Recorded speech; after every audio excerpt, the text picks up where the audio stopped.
Welcome back to Movie Insights. Today I will show you a comedy, crime, thriller film from 2013 titled The Family.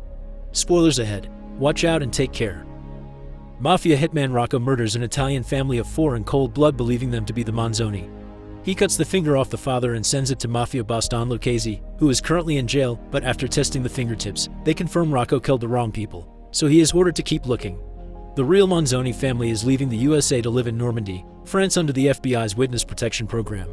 There's the father, Giovanni, who is also a mafia boss, his wife Maggie, his children Belle and Warren, and their dog, Malavita. The reason why they are constantly moving and changing their names is Don Lucchese, who many years ago tried to kill Giovanni for being his rival mafia boss. Giovanni counterattacked by snitching on him to the police, sending him to prison, and now Lucchese's men are constantly looking for him for revenge. The family arrives at their new house in the middle of the night. After turning on the power again and starting a fire, Giovanni pretends to take a look around the property, but in truth, he takes out a body from his car trunk and buries it in the backyard. The next morning, everybody gets ready to start a new day in their new lives. Maggie goes to check out the town and see if there's anything interesting to do or see. Her worst fears are confirmed by the waitress at the cafe she stops at, though. This is a small town and has little to do in it. Then she goes to the convenience store to get groceries, where she overhears the clerk and some clients insult Americans, thinking Maggie won't understand them because they're speaking French. Furious, she grabs some alcohol and a gas tank from the shelves and throws them in the storeroom before proceeding to light a match and throw it in there too. Then she pays for her groceries pretty quickly and leaves the market right before her trap explodes. Afterward, she has lunch at a fast food place, where she gets people's shocked attention when she makes too much noise drinking her soda, and then she visits the church, getting the chance to befriend the priest. Val and Warren go to their new school, and Warren quickly gets in trouble with some bullies, who beat him up in the bathroom after he talks to them in a very smarty-pants, sassy way. When lunchtime comes, he meets with his sister and tells her all the information he's already learned about who is who in school because he's forming a plan to start a small mafia group there. Once school is over, Belle begins to walk back home while a car with 4 teenage boys follows her around, asking her to hang out with them. At first, Belle refuses, but soon she gets lost in town and decides she may as well accept the ride. The boys, however, instead of taking her to her house, take her to a spot by the lake where teenagers usually hang out. Val asks them to take her home, but the leader tells her to stay and relax before lowering the strap of her dress while his words are full of innuendo.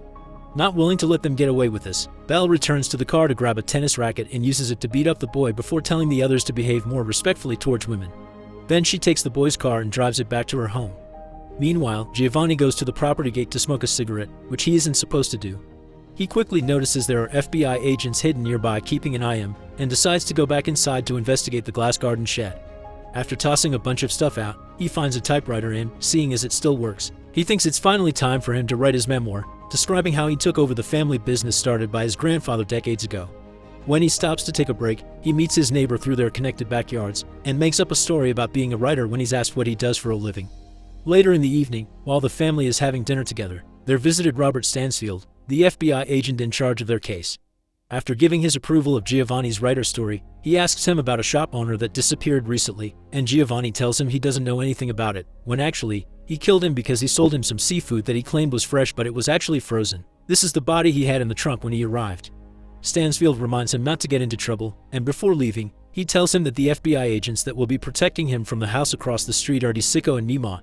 Then Giovanni joins her wife in bed and has a nightmare about the barbecue party he threw many years ago, which was the occasion Lucchese had chosen to strike.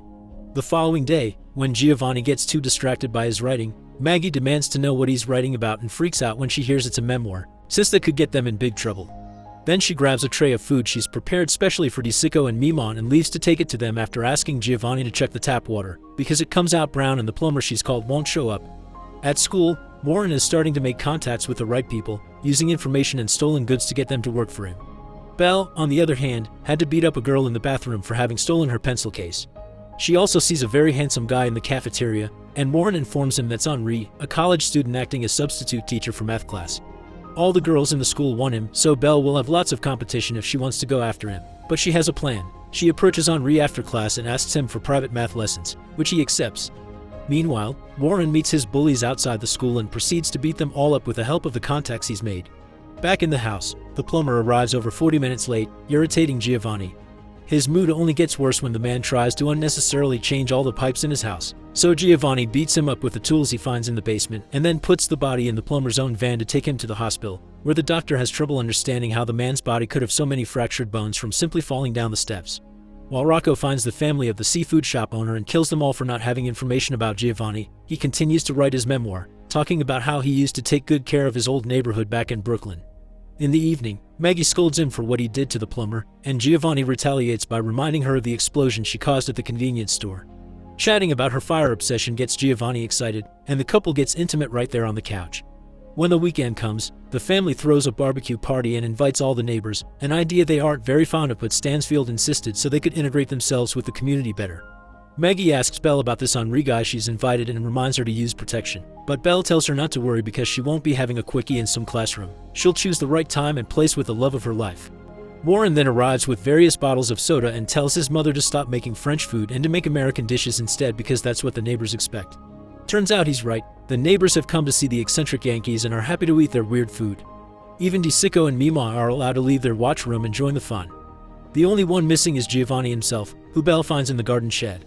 Writing his life down like this has been like looking at himself in the mirror for hours, and he's realized he regrets not having been a better father for his children and having put them in these tricky situations. Belle, however, doesn't agree and tells her she considers him the best dad in the world. Now in a better mood, Giovanni joins the party, only to get irritated again when the neighbors start trying to teach him how to start a grill fire. Giovanni imagines all the ways he could torture them for being rude, but thankfully, before he can do anything stupid, he's interrupted by the recently arrived Stansfield. The two men talk in private, and Stansfield informs Giovanni that people in the White House are worried about this book he's writing because it could get many people in trouble. But Giovanni promises he's doing it for himself and doesn't plan to release it to the public. He also tells him that Giovanni snitching on Lucchese has been the best advertising the FBI has ever had, and nowadays, more and more members from Giovanni's old mafia gang are giving up information in exchange for protection in order to live a safer life. At the end of the party, Belle is disappointed that Henri didn't show up. The following day, Giovanni goes to see the mayor to discuss the brown water problem. The man doesn't have a solution though, and Giovanni imagines himself beating him up for it before leaving the office without creating any kind of trouble.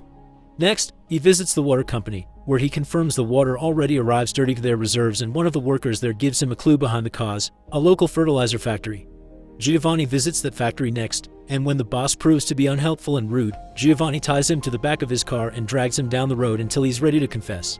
The man explains to him how to find the turbine he must deactivate to get clean water, and now that he has the information he needs, Giovanni leaves him in the middle of the road with his bike after promising to cut his balls if he ever tells anyone what happened.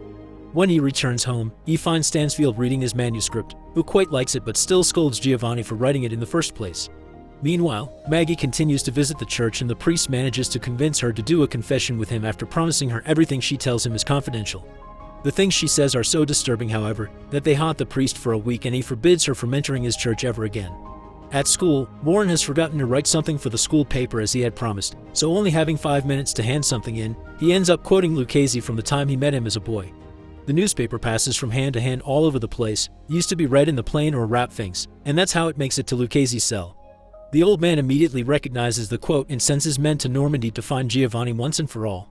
After class, Belle visits Henri at his classmate, and they end up making love against the door after she locks it. In the evening, Giovanni gets a call from one of the neighbors that came to the barbecue, inviting him to a film event the community shares every month. They watch a movie and then discuss it, and since next time they'll be watching an American classic, they want Giovanni there to guide the debate with his expertise as a writer. Giovanni accepts, and since the FBI listens to all his calls, Stansfield shows up minutes later to tell him what an awful idea it is. Giovanni doesn't agree. He thinks this is a great way to show they're fitting in, and makes Stansfield accept to come to the event with him. The following day, Warren's violent and criminal activities are discovered by the school board, so he rushes back to the house to get some money and fake documentation in order to escape to Paris and start his own illegal business there as his father had done at 13. Before leaving, he says goodbye to his sister, who is depressed because she's fallen in love with Henri, but for him, she's only been a fling, and now he's graduated, he will live in Paris too. Giovanni leaves a doll on his seat so the FBI thinks that's him, and sneaks out of the house to plant a bomb on the turbine that makes the water brown. Afterward, he meets with Stansfield, and together they go to the film event, where they discover they'll be watching Goodfellas. Stansfield thinks this is even a worse idea now, but Giovanni points out leaving before the movie starts is even more suspicious. After the movie is over, Giovanni is asked to tell the audience about how accurate to real New York is, and Giovanni can't help it anymore and starts telling stories about his life there as a mafia boss, which the people present think it's fictional.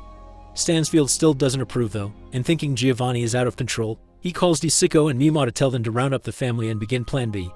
In the meantime, Warren is at the station, waiting to take the train to Paris, and Belle is on the roof of a house while calling Henri on the phone, threatening to kill herself if he doesn't take her back.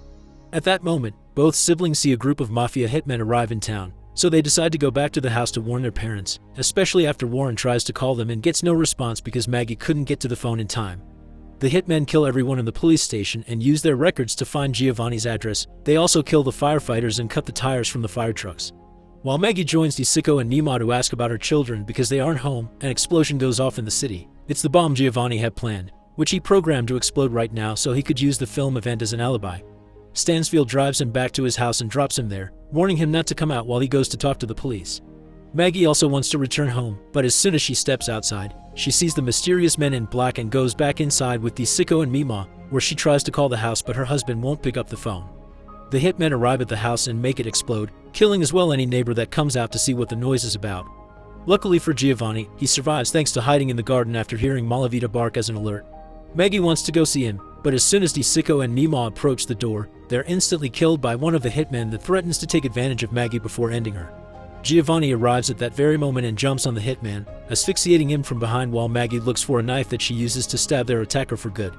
Meanwhile, while all the hitmen are busy investigating the ruins of the house and arguing over if they should kill the dog or not, Warren and Bell arrive and steal some of the hitmen's weapons from the trunks of their cars.